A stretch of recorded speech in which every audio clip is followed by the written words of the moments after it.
show you a mashup? Sure.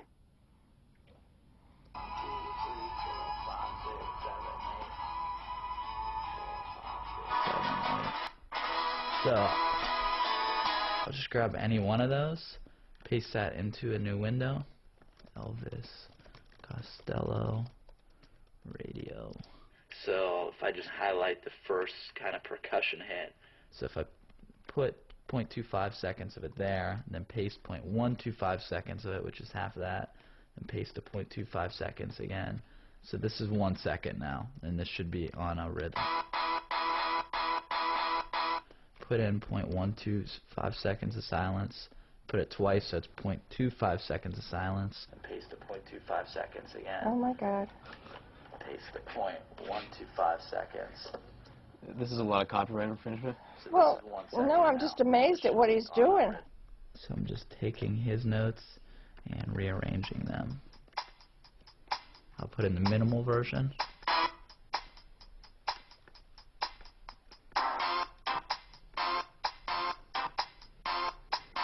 And you can put a beat underneath that. And then I'll put in the extended version. And they're kind of layering over each other, so you can hear the ones that fit with each other.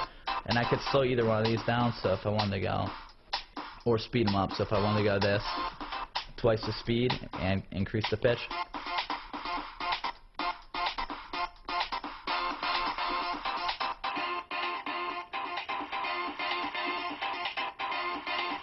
So none of it is his.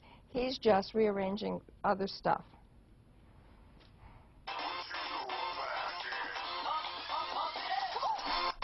So that pretty much sounds nothing like that original song, and I would say that's roughly the equivalent of, you know, taking a familiar Beatles melody on your guitar and rearranging the notes and putting a new guitar pedal sound on it and calling it your own song. It's taking something that was and turning it into something that it wasn't.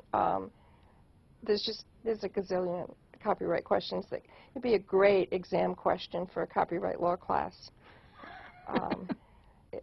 The answer will always be, it depends, and in part it depends on whose it is and how upset they are. Wouldn't there be something to be said that his creativity is being limited? No. No? His creativity isn't. You can't argue your creativity when it's based on other people's stuff. Well, why not? Girl Talk's music is obviously creative. Remember the manifesto? Culture always builds on the past. And it didn't start with Girl Talk. He isn't the first artist to make new music from old songs.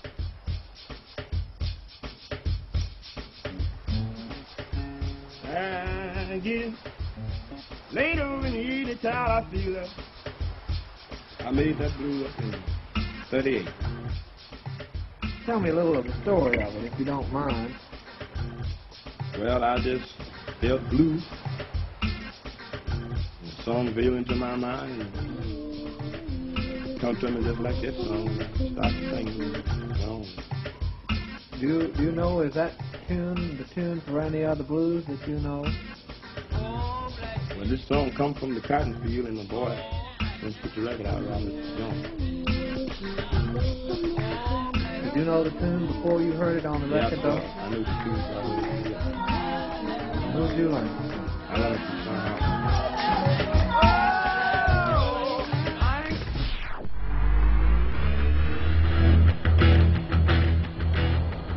So right now I'm going to introduce the loop from the Led Zeppelin song, Whole Lotta Love, and I'm going to have kind of an A-B comparison between that riff and the riff from Muddy Waters, You Need Love. Ooh,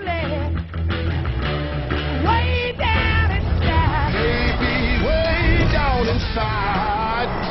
Woman, you need love. I know you need love.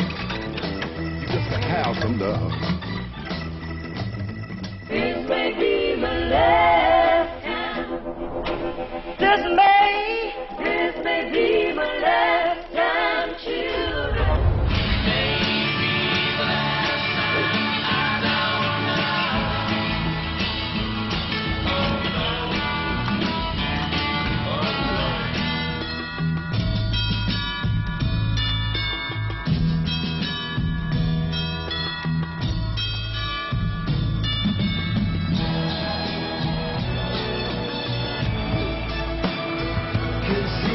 bittersweet symphony that's life.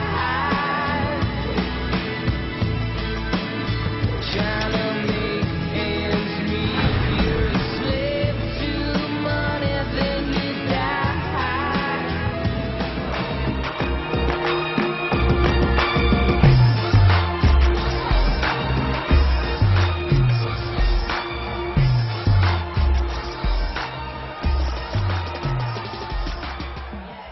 Song veiled into my mind and come to me just like that song, and I started singing and went on.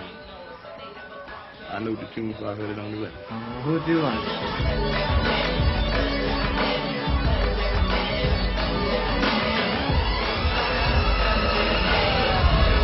So if artists build on the work that came before them, then a healthy public domain is essential to creativity. Because in the public domain, we can freely build on earlier works. It's part of evolution. Think Mozart, Shakespeare, or Thomas Edison. But these days, the public domain isn't so healthy. Let's play the game again. See if you can sing the lyrics to this next song, written in 1893 and still not in the public domain.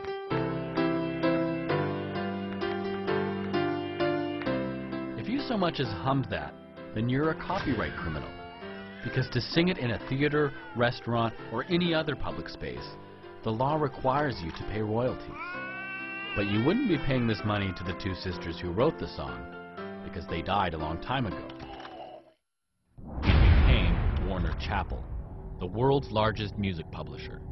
The song makes them millions of dollars a year in licensing revenue. So what do you think would happen if Girl Talk and I were to ask permission to sample from the people who own the history of music? That's good, dude.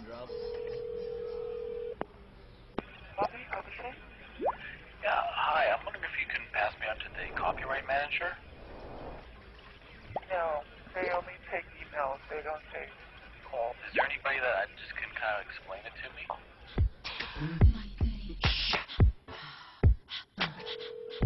Hey. Hi there. Oh, hi. How are you?